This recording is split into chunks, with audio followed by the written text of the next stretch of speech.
Do you want your business to grow faster? Are you open to new and out-of-the-box ways to drive revenues and increase value? How do you imagine the most successful entrepreneurs and business leaders double, triple, or expand their businesses tenfold or more? The answer is Deals. This is a weekly podcast featuring conversations with business owners, executives, and leaders as we reveal behind-the-scenes details that give you, our listeners, the confidence to pursue your own deal-driven growth. On this show, we discuss a huge variety of deals, everything from large, complex mergers and acquisitions, capital raising, joint ventures, strategic alliances, real estate, affiliate and sponsorship deals, franchising, and more. My name is Corey Kupfer, and I've been supporting deal-driven growth for businesses for over 35 years as a successful entrepreneur, professional negotiator, and attorney. My goal is to help you strategize, plan for, find, and complete deals that will help your company grow faster. Welcome to the DealQuest Podcast. Let's get started. Scott Beebe is a certified exit planning advisor, SEPA, founder of Business on Purpose, and author of Let Your Business Burn and The Chaos-Free Contractor. Scott hosts the Business on Purpose podcast, sharing stories of how he and the 10-person BOP team are working with business owners and their key leaders to build people, purpose, process, and profit, installing the Business on Purpose roadmap to liberate businesses from chaos and help them get their lives back. Scott, welcome to the podcast. Corey, thank you. Thanks for having me. I love that. Liberating from chaos and helping them get their lives back. We'll get into it a little later because I always start out with going back a little bit, but it is definitely a thing for me where I sort of wonder sometimes, like I always say, if you're an entrepreneur and you're creating a business, if it's not helping you create the ideal life that you want, why are you doing it? Right? It's a theme of mine, let's just say. Yeah. Work. One of the things that we do, first of all, I want to say this, Corey, I'm grateful. It's a lot of work to put on a podcast, and I'm really grateful that you would allow me to be a part of it. So thank you for that. This isn't something you just sort of pick up in your free time and do solely because it's fun. So I'm grateful that you would have me. A lot of what we coach, consult, teach, train is really rooted in an ideology that is very peculiar, I would say, to just modern society and how we think. And that is that work in our modern think is cursed. It's bad. It's, I'm so happy it's Friday, or, oh man, it's Monday, or, we got country songs about it. There's a whole cultural phenom around this concept. And one of the things that we really, really work hard to do is say, hey, we're going to acknowledge that chaos exists. It's there. This is centuries old, this idea of, chaos sort of prowling like a lion looking to devour its prey, but it never coming in the form of an actual tooth-bearing, devil-eared lion. Like, it's coming in deceptive forms. It's coming in a variety of different things. And in that, we've allowed that to sort of come in and poison the well of our work. And what we end up seeing is work is cursed, it's damned, it's all of these other things that it is not. It is absolutely not. Are there certain jobs that are not helpful to society? Yes, absolutely. And most of us can name those industries where you might be able to make a lot of money, but it is not aiding society into what we're looking to do. When we're coaching people, we're really trying to root them back into this idea that work is since the foundation of the world. In fact, depending on your faith background, you can make the argument that work created the world to some degree. And so work is very foundational to who we are, if we indeed are, and I believe we are, created. And so it's this idea that we're being created. So let's take that mindset into what we're doing. And instead of looking at chaos as something just out there to spoil everything that we're doing, let's look at it and go, no, it's kind of like a shrub out here, weeds, those sorts of things. They exist. Let's go to work to trim those things back and to create something and shape something that's beautiful and wonderful. Love that. Love that. So before we go deeper down that path, and I definitely want to do that, I want to take you back to when you were a little kid growing up, maybe 8, 10, 12 years old. What did you want to be? Because I'm guessing somebody who works, with business owners to get them out of that chaos and to help them, figure out how to grow and exit and have happier lives was not it probably back then. But you tell me, what did you want to be when you were a kid? Yeah, I don't know. Corey, looking back, and at the time of this recording, I think I have convinced my wife to go to a dirt track, a car race tonight. True story. I think I've worked it out that we're going to do that. Man, if you ask me on any given day, what would you love to do if you could just go, just not think, do whatever? Man, I'd love to drive go-karts. I know it sounds bizarre, weird, like little race car, not like NASCAR. I don't want to do all that. I'm not interested in all that. But just taking stuff, I can remember anytime I've gotten into something fast and I've got freedom and time, I love it. I absolutely love it. And so, as a kid, you've got these things. I'll say this though, Corey, I don't know that I ever knew that was an option to choose what you wanted to do. I didn't grow up in a home where you were like forced labor. That's not what I'm talking about. But the reality in your mindset to go, no, I did not grow in an entrepreneur's home. So I grew up in an engineer's home. And so we sort of followed the rhythmic move through job promotions and things like that. Sure. In my house, I lived all over the country. This is the longest I've ever lived anywhere in my entire life. And so as a kid, we moved every, 5, 6, 7 years, something like that. And so the idea that I would know or really have an option wasn't really a big deal. I don't think it was a thing for me. And I don't know that I knew this until I was in my late 30s, almost 40s. Yeah. Well, I'll tell you, you and I share this, I don't know, fascination with speed. And even to this day, when I go on retreats with some of my guy friends or with my Entrepreneurs Organization Forum, and we do, whether it's snowmobiling on the glacier in Iceland or it's doing 4x4s in Utah, there's me and one other guy, one other buddy of mine who are always like, just, the ones who are out front pushing it, challenging each other. And the other guys are always further back. There's something about, even we were down in Costa Rica and I was on a horse and I could barely ride. It was probably the stupidest thing I ever did. But the funny part was that Fernando, who's the other guy, he would take off with his horse and my horse would just follow and I'd be barely hanging on. So I'm not saying that's smart what I've done. You're right. But right. Yeah, there's something about that, doing things that are fast that you and I are kindred spirits on. Yeah. No, I love it. It's one of those things. But yeah, my blueprint to where we're at today, very fragmented in how it looks. Yeah. One other question looking back. What was the first deal of any type that you were involved in, whether it was something smaller when you were younger or early in your career, or whatever comes to mind, that was the deal? Yeah. So this one didn't involve a monetary transaction at the beginning, but I think it's worthy of telling the story. So I was a casual to not very good athlete, somewhere in that range of the spectrum. And so I was actually in the band growing up. So I was a drummer in the band. And played some baseball here, got cut there, did a little bit of this over here, tried track, didn't like that at all. And then my senior year of high school, I decided I want to try to play football, like American tackle football. And so my high school in South Carolina at the time, we had just moved from Oregon to South Carolina a couple years prior. And so I went out for the team. And as my continuum showed, I still wasn't a very good athlete. But I tried to do this one discipline within American football that they call long snapping or deep snapping. So basically, the guy that snaps to the quarterback is usually not the same guy that snaps to the punter or the holder for the special teams. Yeah. And turns out that those guys are a little peculiar, but you don't have to be a great athlete to be able to do it. So my dad taught me how to do it as best he could. And then I went and tried out for that. Well, it turns out I was like backup. Still wasn't very good at it. And that whole year, my senior year, I ended up having to lobby, not making this up, I had to go meet with him, lobby for a letter, because there were some rules in place that you had to do to be able to letter playing time and all that. And I kind of lobbied that I got enough playing time. Not quite sure I did, but I ended up going to University of South Carolina, and it was my freshman year. And I was a student at the school, but my roommate, who we went to high school together, he was a 4-year starter in high school on the offensive line, but he went to South Carolina as well. And he got a scholarship as a manager for the football team. So he wasn't a player, he was a manager. Came home one day and he goes, "Hey, didn't you try to deep snap in high school?" I was like, yeah, keyword try. Yes, you're correct. Right. And he goes, "They only have one on the team and there's nobody else willing to do it." And I'm like, "That's cute." And he's like, "Man, you should really try." And I'm like, all right, well, bring home a football. And so this was while football season was going on that year. Brought home a football. And my poor friend, I guess he had no other friends because he would every night, for an hour to 2 hours in the hallway at Bates West where we live, concrete blocks, the old school dorm. Sure. I would just snap the football, and a punt snap's 15 yards and the hallway was 16 yards. So it was perfect distance. I was hitting the walls and the lights and everything else. So I'll fast forward the story. I went through, I was practicing a bunch, repping a bunch, running a bunch. We ended up getting a new head coach who had just won the national championship as an OC at Florida State. So he came over, Brad Scott, still love the guy to this day. And he was speaking in the community, so I went and tried to meet him there, got a chance to shake his hand, and, "Hey, I'm Scott, I'm a deep snapper." Like I've, trying to frame myself as that. He's like, "That's nice, and just come out for tryouts." Went back to school and set up a meeting with him. And so this gets into the deal a little bit. Set up a meeting with him. And I said, "Hey, I'm a deep snapper and I want to walk onto the team, and I will do everything within my ethical power to make this team." And, he was kind. That's great. Yeah, come to tryouts.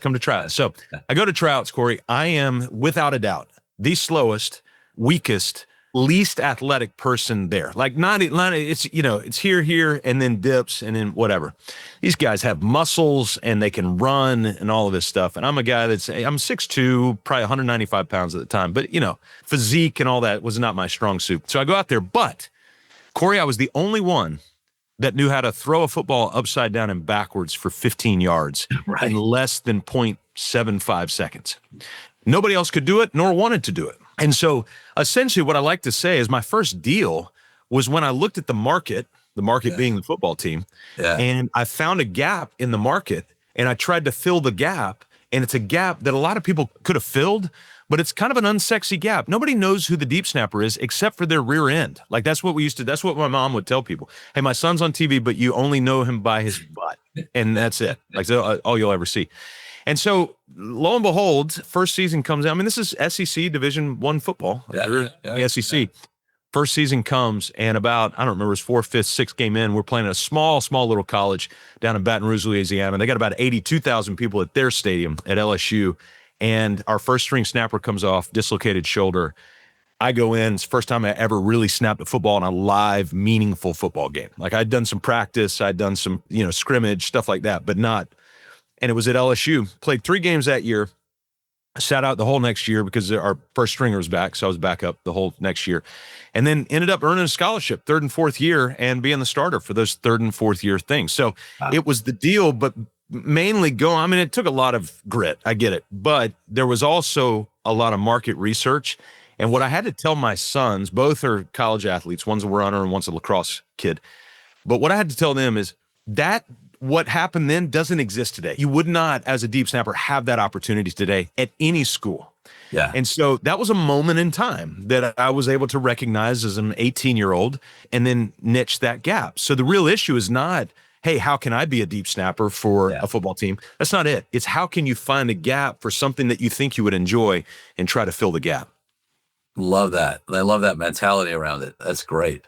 Okay, so let's jump to, to now what you do. So, most people who listen to this podcast probably understand it, but let's just start at the basics. What does a certified exit planning advisor do? Yeah. So at its very basic core, it exists to bring value add to the existing asset. The asset in this case being your business. Most people don't see their business as an asset, actually. And a lot of people don't understand there's a rule of 80 is what we call it in the SEPA community. And that is this, the 80% is 2 numbers. Number one, 80% of Corey's net worth and Scott's net worth are locked away in the business typically, unless Corey has done a really good job of siphoning measurements of profit and reinvesting in other areas. But most don't do that. Most take profit, spend it just, on whatever boat, or they don't ever realize the profit. This is an argument we get with CPAs all the time. And we say, hey, we'd like for you to run your client on a cash basis. And they're like, no, accrual is king. We love accrual. We call it accrual accounting practice. Why? Does it work for the CPA? 100%. It's good. It's needed for IRS and all that kind of stuff. But the good news, you can do both. The owners live in a world of cash. Yes. And part of the value of seeing their life in the business of cash is they can understand better the value of their asset, because their asset is based usually on the EBITDA, which is the bottom line of a cash P&L. Yes. But you can actually, in a accrual accounting environment, you can actually show a substantial profit on a P&L, but not have any cash in the bank. And no cash. I think that's cruel to the owner. So keep your accrual accounting over here and all that. So what a SEPA does at its very base core, there's so much other things we do, but this is the core. Take the asset, identify the asset. So let's identify what the asset is and how much it's worth. Protect the asset. How do we do that? We call Corey for legal. We call insurance bro. We call all these people. Hey, are there any holes in this thing that we need to plug up? Because what's the value in growing the asset? Third step. What's the value in growing the asset if the asset has holes all in it? So what we've done is nothing more than grow the value of the asset so that, no offense, attorneys can come in with other people and start taking it out because there's holes instead of it being buttoned up in what we're doing. So identify, protect, grow, and then eventually harvest the asset, take chips off the table and do those things. But that's what SEPA advisors do. Yeah, love that. So listen, you talked about the 80% of that, but there's also a number, and I don't know, if it's 80%, it's probably, I think it's even higher, of businesses that never realize value, right? Yeah. That don't understand how to even build enterprise value, that, where it dies with the person, or maybe somebody takes over if your client, whatever, or maybe there is some sort of small monetary, but they don't build significant value. And I think one of the reasons I love to have folks like you on is people like, I don't know, there's a lot of discussion about like the big funded unicorn, tech growth companies, right? And sort of what that world is like. And then, you have your mom and pop shops, right? But most businesses are somewhere in the middle of that. And those are the high fly unicorn attempts are, most of them are going to blow up and occasional ones are going to hit, right? And they'll monetize significantly higher than anybody else. And then, you have your sort of main street businesses, which provide, a living for folks or whatever, that are never going to have significant enterprise value. But in between is where most entrepreneurial businesses are. And all of those have an opportunity, but a lot of them don't take advantage of it. So, I'd love you to talk about what is it about these folks? And, you talked about the chaos, a little bit in the beginning. And, there is a distinction a lot of us make between a true entrepreneur and somebody who bought themselves a job, right? And a lot of people in that middle have bought themselves a job, right? Mm-hmm. So talk a little bit about what are the factors that have companies really be able to create enterprise value in any material way, when they're not going to be that tech unicorn, that funded tech unicorn, Yeah. Well, you said they bought themselves a job and they work for a boss they hate. That's the other side of that coin. I mean, it's a reality, but there's a second part of that 80% that you're hitting on. And that is, how do you grow enterprise value? If you look at 80-20 for all these things, what are 80% of the efforts that will go to grow the full enterprise so that 80% of your net worth can increase when you go and you hadn't just bought yourself a job? Yes. Well, when it comes back to it, it's very, very simple. If Corey leaves and the business cannot run, there is no value to the business. And so we could sit and talk numbers, we could talk shop, we could talk all the process details of everything that's there. But a very, very simple question to ask is, what happens to the business if something happens to Corey, period? Yes. And so if we can stop there, 80% of the value of the business lies not in a great market idea, not in a great market, not in a great product idea. We tell people this all the time. Your product is not your product. It's not. So for you, it's legal services. For us, it's coaching and consulting services. For the insurance person, whatever. Take the product. If you have a good business, foundational substance, purpose, people, process, profit, all defined, etc., that's the base. Those are what we call the 4 foundational cornerstones of the building. So if you have a good business, I could take family law out, product. I could replace it with personal injury, product. I could take PI out. I could replace it with business law. I could take whatever, but the business is stable. You talk about the mom and pops. You talk about the unicorns. And by the way, the unicorns, it's basically the lottery. So if you're into the lottery, try to go do your tech unicorn, raise a bunch of serious stuff. And if you don't have a conscience, that is perfect for you. I could not borrow 10, 20, 50, $100 million, lose it, and feel comfortable going to bed the next night. I know I don't owe it, but I couldn't feel comfortable doing that. And so just know that when you hear series and all that kind of stuff, you're either in that world or you are not in that world. Yes. And what we're going to promote all the time, 98% of the time, is value acceleration through cash reinfusion, taking capital expense through profit and starting we're doing that right now as a team. We're about to plow cash back into hiring another coach and consultant. And so about every 8 to 12 months, we do that. We infuse it back into the business.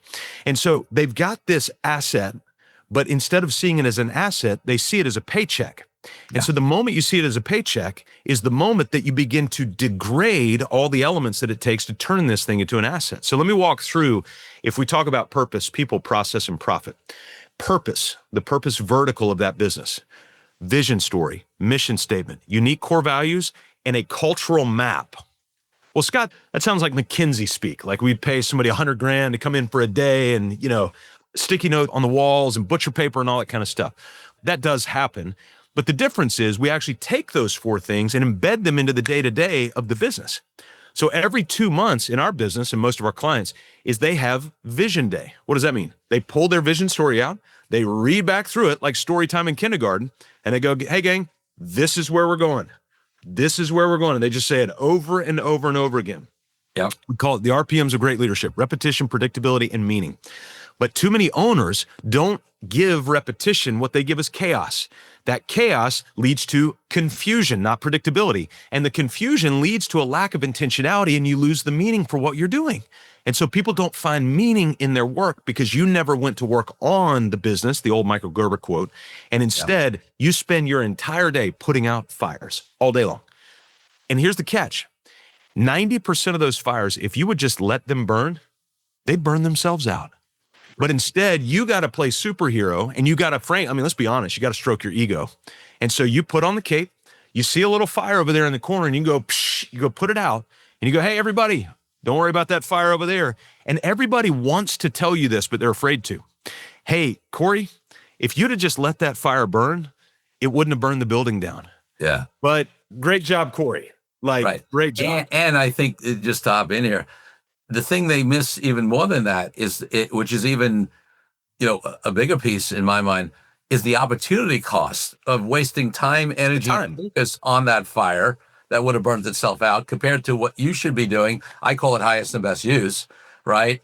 Is what is the secret sauce? What is the thing, or the couple of things that I have this special ability to do that I love to do, that I'm great at, and that is highly leveraged, will move the needle most for my company, and putting out that little fire is not it. Not it. I'll give you a great example. This just happened last week. Is one of our big pushes is when a client comes to work with us, one of the processes that we try to automate as best we can is that profit vertical. So one of the things we do is subdivide their cash accounts. So instead of 1, 2, or 3 accounts, we want a client to have 6, 7, 8, 9, and 10 accounts. Why? It's because we need to take $1. If we don't do this with $1, the dollar will rule you. $1 is not a sort of a mundane, cute thing. Like, it will grip you and put its talons in you unless you dominate over it. And so what we do when dollars come in is we cut them up. And we tell the dollar, I know this sounds silly, but we tell the dollar, you do not have rule over us. I have rule over you. I'm going to cut you up. Yep. Now I'm going to take some of you and put you in the tax bucket so I don't go to jail. I'm going to take some of you, I'm going to put in the operating expense bucket so that we can pay for overhead and payroll. I'm going to take others and put it in the cost of goods so I can pay vendors, subs, materials, and all those other things. So that's one of the things we do. And then we have this little dashboard. We set them up so they can track their snapshot cash balance every single week. It's a true flow of cash, rather than those silly cash flow statements we pull from QuickBooks or whatever. So we're watching all this stuff. Then one of the things we're really pushing for is for every client of ours to automate their receivables. We shouldn't have aging reports outstanding 30, 60, 90 days. Lawyers are among the worst at this, by the way, at having outstanding aging reports. Yep. And then payables, we want to automate the payables. If you owe somebody, pay it. Get it out. Get it out of your account. Get it into their account. It's theirs. You owe it. Let's get it out and let's do it. So we had a client, he's a glass company, and he about 90, 100 employees. And we figured out he was writing somewhere in the neighborhood of about 75 checks a week. Now, don't miss what I said. He was writing about 75 checks a week, not a payables department, not because he couldn't let that go. And I said, hey man, I'm not going to give you an option. We're going to automate your payables. So he goes through and starts to think through this. And when he pushed back, because they all do, he pushed back and he goes, and I said, well, by the way, just when you write checks and you don't automate the process, it's about $4 to $5 a check all in when you consider your time. The real fly in the ointment is that you, the owner, are doing it. And I have to cost code your time in at minimum of $200 an hour.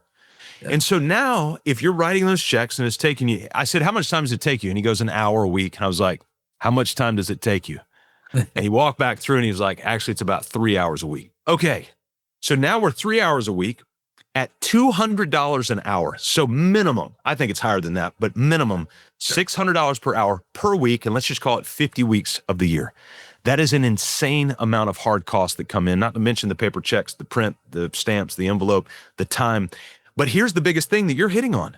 If we free up those 3 hours, not only is somebody else doing it for $30 an hour, he now has 3 hours times 10, which is 30 times 5, which is, I don't like to do math out loud, 150 hours a year that he gets to go do something else that's going to add enterprise value. Yes. And here's the irony, is when somebody comes to buy his business and they go, hey, who writes checks for you guys? If he would have said, me, enterprise value plummets at that point. Okay. But instead, because he can go, him, enterprise value doesn't go neutral. It skyrockets. It goes up at that time. So if that can just tempt any business owner to go, wait a second. So what you're telling me is I need to find somebody to do everything that I'm currently doing? Yes, The answer is yes, because enterprise value doesn't decrease. It doesn't stay stable. It will actually increase as you go. Now, there's a whole other methodology around that, but I think that's the basics. Love it. Love it. Let's take a break from the show for a minute so I can tell you about an incredible resource my team and I have put together for you. Secrets of Deal-Driven Growth, Creative Ways to Grow Your Business Even in Challenging Times, is a powerful ebook that helps you take DealQuest podcast episodes and apply them to your own life and business. This is the ideal tool for anyone looking for creative ways to grow as deal makers, and you can get yours now. It's as easy as heading to corykupfer.com/workbook and downloading your copy. While you're there, you can also consider joining our dynamic deal-driven community of founders, experts, small business owners, and entrepreneurs. Now back to the show. Hey, listen, and this is something, you speak in my language. It's what we do within our own firms. It's what we don't do the work you do. We don't, but like when I have conversations with my clients and friends who are entrepreneurs, whatever, these are the kind of things I preach they should be looking at. And the other thing about it is that there's always another layer, right?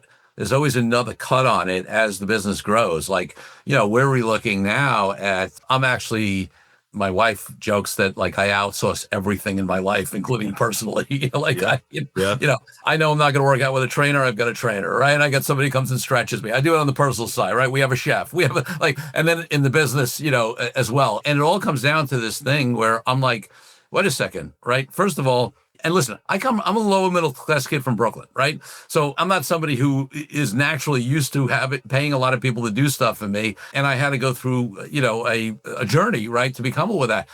But when I got to the point where I said, hey, I need to to create my ideal life, I need to be in my highest and best use areas. Yes. With the amount of money that I get paid per hour or the value that I bring to the firm, right, even if it's on the unpaid stuff, bringing in business, wherever it is, right? If I can pay a chef $50 an hour, who, by the way, will cook food a heck of a lot better than I will, and far more healthier, and I bill it over $1,000 an hour, right? And the truth is, I don't bill a lot these days because I have team members who bill. But the value of what I do in terms of developing business, in terms of putting out content, in terms of being on speaking engagements, whatever it is, right? Like I could pay for these things over and over and over again, right? And you're providing opportunity for them. 100%. There's value there. And so, but, even now we relook, we did a visioning thing at the end of last year, right, with the whole team and set our vision for, for this next year. And one of the things we said is, okay, where is Corey still necessary in the operations of this business?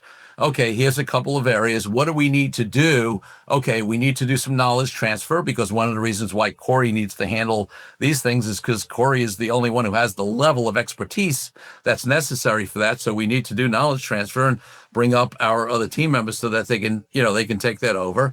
And then, obviously there's transfer of relationships and getting people comfortable, whatever. But we're very intentional about that, right? And the thing I'd say is that I'd be one of the easier clients for you because my default is to systemize or delegate. Whereas, and this is where I want to ask you the question, because I think the toughest thing in businesses like yours and mine, where we don't have a hard product, right? We're we're a service business dealing with humans, is actually the humans. Yeah. And their own limiting beliefs and their own resistance and their own, your business is only going to be as successful as you're, as the entrepreneur, as the owner or owners, as you're willing to do the work, right? So I'd love to hear your view on that, because, there are people who just can't delegate or love to be the hero or, and so talk to me a little bit about that experience and how you get people, or maybe even situations where, maybe somebody couldn't come around on it because of their own personality. Yeah. This goes to a deep psychology. This is an interesting question in contrast to the AI culture that we're in right now. And so we're in, at the time of this recording, we're at a level with AI that the .com bust was at in the late 90s. So it's just, we're lighting everything on fire with AI matches right now. Yes. And so when you look at that, and so every service professional, you, me, accountants, whatever, are going, whoa, is AI going to take my job? It's going to take a chunk of your job. Yeah, it'll take a chunk of mine. But what it can't take is the nuance and the intuition to get around this to your point, a very human kind of instinct. And that is this, to procrastinate and to push away and go, I'll deal with that later at some point. And so what people do is instead of building enterprise value now, they say, well, I'll build it when I'm 50 or 60 or 70, or even worse, it'll just grow like in spite of itself, not realizing that 4% of businesses ever see their 10th birthday. 4. That's it.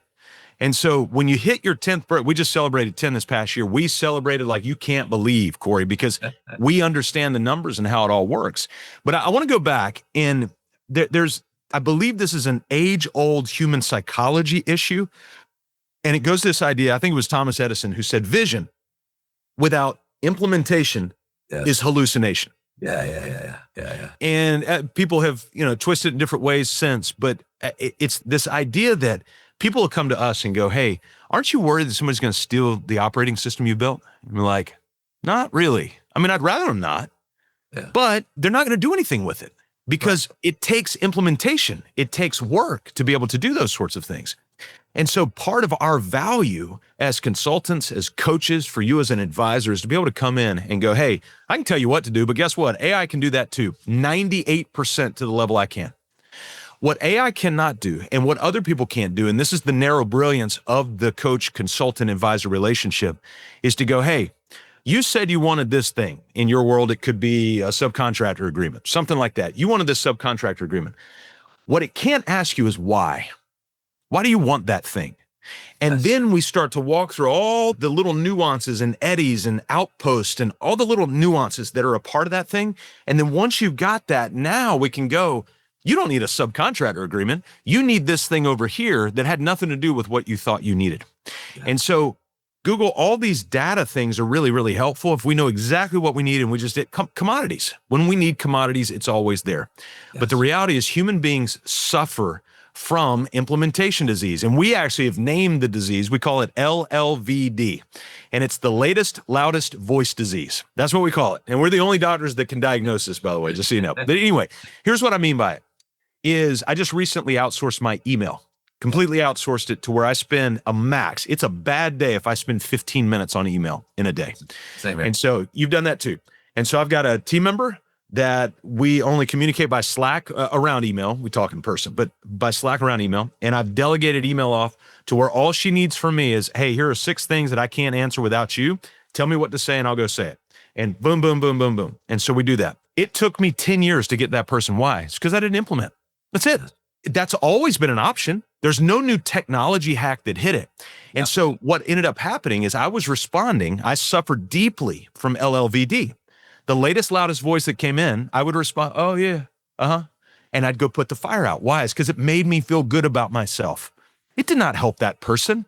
It didn't help the mission of what we're trying to do to liberate owners from chaos, to make time for what matters most. It helped me.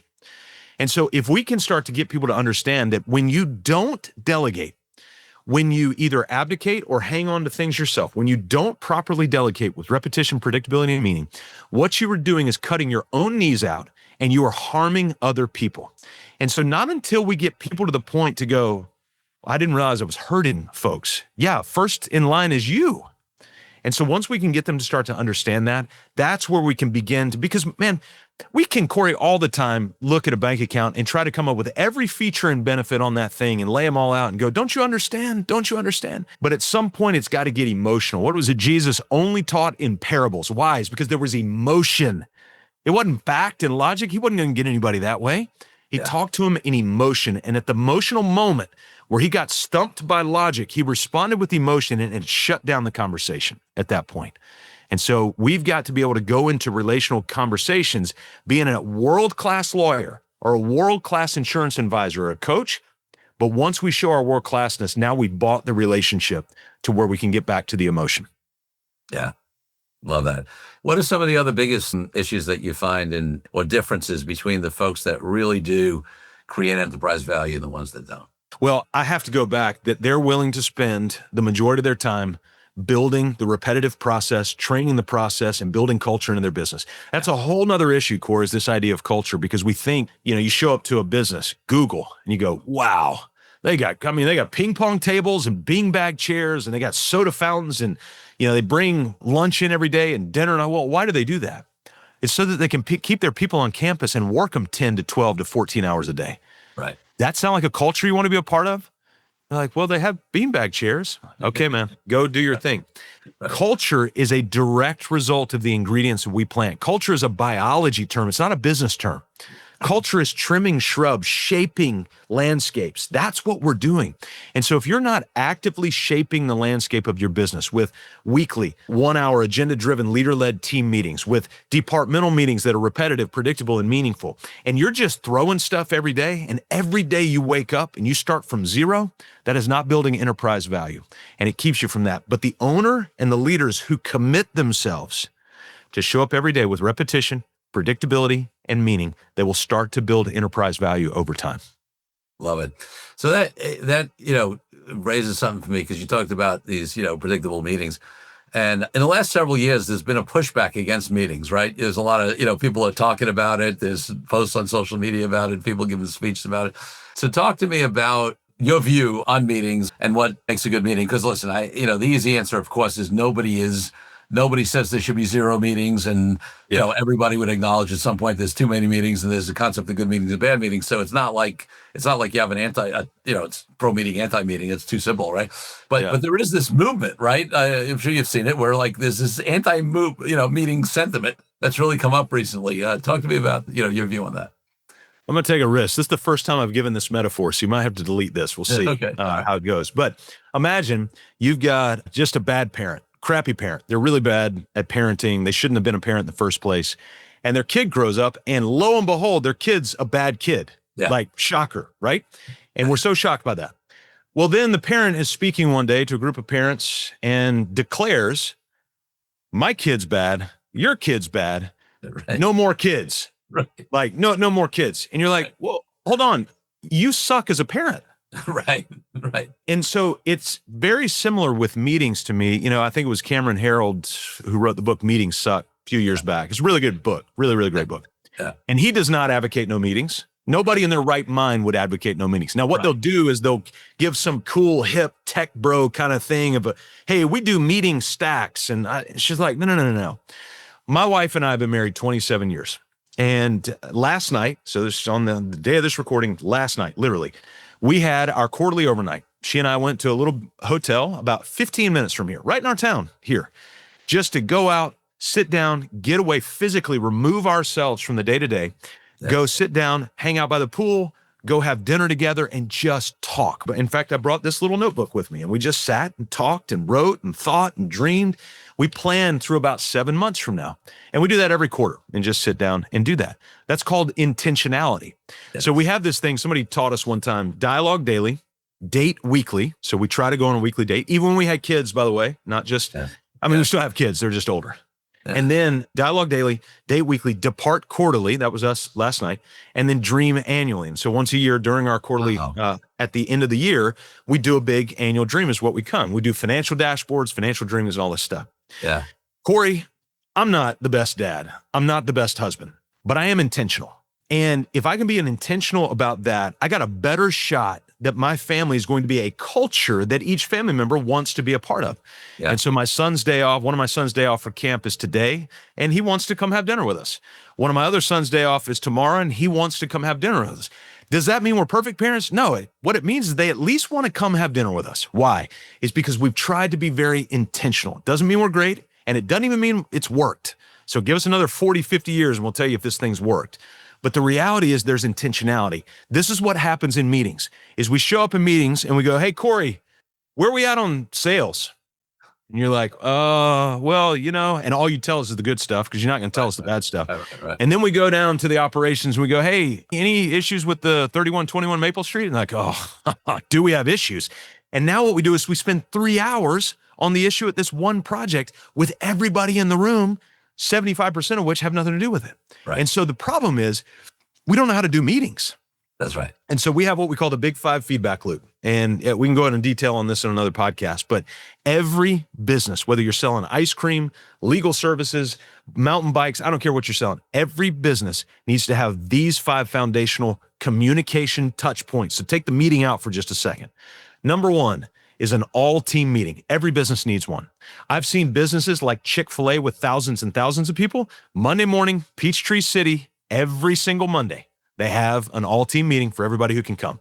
And so it doesn't matter how big you are, you need an all-team meeting. Number 2 is a departmental meeting. Marketing needs to have their own meeting every week. Sales, operations, administration, accounting, HR, etc., every single week. Third, there needs to be an executive meeting at least once or twice a month.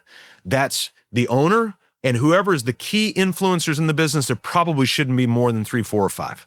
And we are talking about all the stuff that we need to lock the doors and not record. Like this is the 60,000 foot view of the business. Right. Planning, we need to be able to free to say things, all that kind of stuff. That's number 3. 4 is a one-on-one check-in with every employee in the business at least once a month.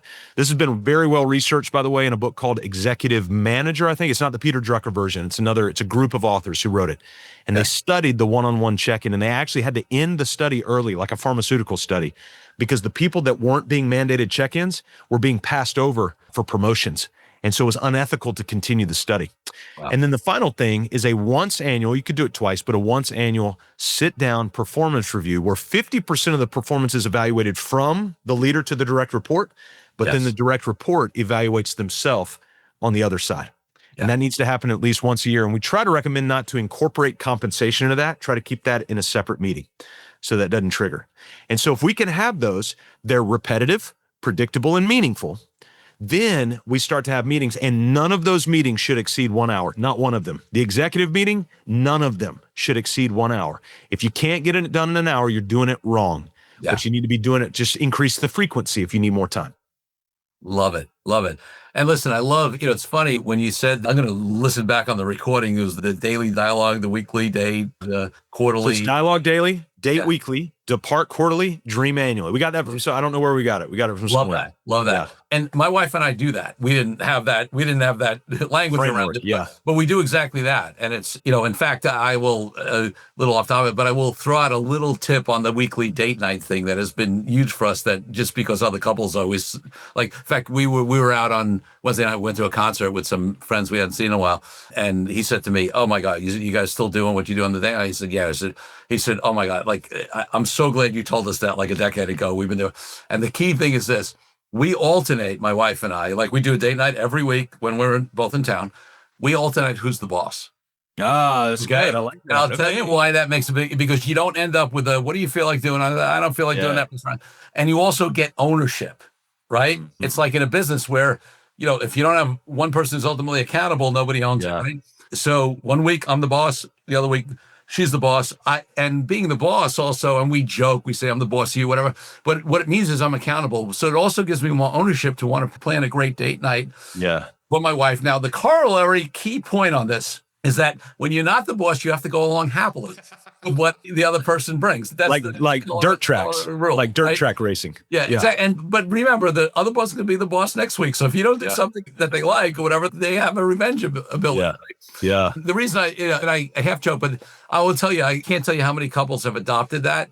And it just, you want to tell, I can make some business parallels, right? It's like you own it. So you're going to, you're accountable. So you're going to do a better job. It's way more efficient because you don't have this, I don't feel like that. I don't feel, what do you feel like doing? So it's the one thing I would add. I think it's been great for us. We've been doing it for over 20 years. So and couples on a fixed budget, kids at home, put the kids to bed, cook dinner. There's creative ways to be able to do this in any stage of life, in any socioeconomic status, whatever it is. It's not about the thing. It's about the time together and the intentionality. That's right. And I love the fact that you pointed out here, but also pointed out in terms of the business meeting, is that conversation of intentionality, right? Yeah. Intentionality of doing it at a certain rhythm, intentionality of that commitment, intentionality of, like if your meetings are going to be no more than an hour, they have to be much more intentional than a lot of meetings, right? Everyone has an agenda, and even the one-on-one check-in, we ask the same 5 questions every time, every single time. Well, even after they've been there 4 years, after they've been there 4 years, 20 years, it doesn't matter. You ask the same questions every time. Love it. So talk to me a little bit more specifically, like in terms of your ideal client size, industries, are there any specifics around the types of clients you guys work with most? Yeah, we're actually very specific. We have a 26-point ideal client checklist. So we know who we work with very, very well. And it's a business owner, usually the sole owner, but some are in partnerships, but definitely the majority owner. And then in a business, about 4 to 100 employees. That's our sweet spot. We have a few clients above, we have a few clients below. but that's our sweet spot. 86% of our clients are in the contracting or contract support space. General contractors, home builders, subcontractors, electricians, architects, engineers, that sort of thing. So what we tell people is we aim at the contractor, but sometimes we hit a lawyer. And so we've got some law firms, we've got some different organizational industries that we're a part of because our clients appreciate what we do and they refer their buddies. And so we end up working with some other people as well. Great. And listen, just entrepreneurs, business owners in our audience, did you hear that level of clarity that Scott had on, he didn't hesitate, knew exactly who, what do you want to call it, ideal client, you want to call it avatar, you want to call it, checklist of characteristics. And that in itself is a huge lesson because so many businesses think that having that level of specificity is actually negative and limiting because you have all these other, industries and whatever that you're not focusing on. And it's, you're limiting your pool. There's all kinds of studies and work out there, whatever listen, we do something, we have clients across industries. I've done deals. We've helped companies in you name an industry, we've done it. All right. However, we've gotten a reputation in financial services and wealth management and things like that. Right. And we're known in that. Now, do we do deals for building, cleaning, and maintenance companies? Sure. In fact, I had a client, we did deals all over the country for that. But when you get known in a particular niche, the amount of business referrals, reputation, et cetera, especially, listen, let's face it, there are a million coaches and consultants out there. There are a million lawyers out there, right? That's right. So if you don't distinguish yourself and have a clear vision of who your main target is, doesn't mean you don't serve other people. You can be in trouble. And I think it's such a fundamental mistake a lot of business owners try to be. Law firms do this all the time. We're a full service law firm. Yeah. It's like a Chinese buffet. 80% of law firm websites. Yeah. We're a full service law firm. We serve 150 food items on the buffet, and you're like, I don't want to eat there. Right. I don't want to eat there. I want to go to the place that serves burrata with, funky croutons and whatever in a Greek environment, because that's the kind of food I like, right? Versus, hey, let's go to the Chinese buffet that serves it all. You get hamburgers and shrimp and crab legs and wontons. I'm like, I'm not interested. Yeah, totally get it. So Scott, if people want to find out more about you and your business, where should they go? Yeah, thanks, Corey. The best place to go, honestly, is our website at businessonpurpose.com. We've got a host of tools all over the website. My 2 books are on there that you can go find and go take a look at. And then also, if you go to businessonpurpose.com/healthy, we actually have a back-end assessment that you can take. It takes about 5, 6, 7 minutes, and it'll give you a score, kind of a grade on the back-end enterprise value of your business. So you can understand what is the value of this thing, not a metric value. We'd have to have your P&Ls and stuff for that, but a systematic value. Remember the 80% that creates enterprise value? It'll give you a score on where you're at on the 80% of those things. Love that. Great resource. Scott, my final question on the podcast is always about my highest value in life, which is freedom. Yeah. And, one of the things you talk about is liberation from chaos, right? So liberation, freedom. For me, freedom means everything from freedom around the world for everybody from oppression to why I've been an entrepreneur for decades and haven't had a boss. What does freedom mean to you, and how does it impact your life and business? Yeah, I appreciate that. I'll probably be a little bit more targeted than some that you might ask that question to, because this is deeply rooted. One of our core values in our business is work is faith. And what that means is if faith is a conviction of something we cannot see, then we go to work to create the thing that does not exist. And so there's a merging of those two things together. And when you said freedom, highest, best use in your mind, the first thing that popped into my mind is where the spirit or the ethos of the Lord is, there is freedom there.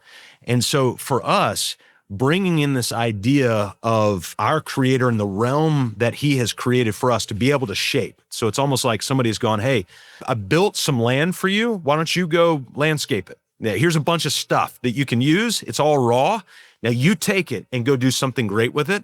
To me, that's freedom. And there's sort of that ethos of the God who created me that's around, where the spirit of the Lord is, there is freedom. And so that's what it means to me when I hear you ask it. I love that. And for me, the concept of co-creation with spirit or God or whatever you want to, could the universe, whatever you call it, but that concept of being a co-creator, that's right, is powerful for me. And that's what I at least hear and what you're. It makes work not meaningless. It's where you and I started this conversation is, if we have been created by a worker, which by definition we had to have been, if creation is real, which I believe it is, then we ourselves are made in that image. Therefore, we are workers. And so we've got meaning to this if we're co-creators. If we're nothing more than just like slaves, then there's no freedom in that.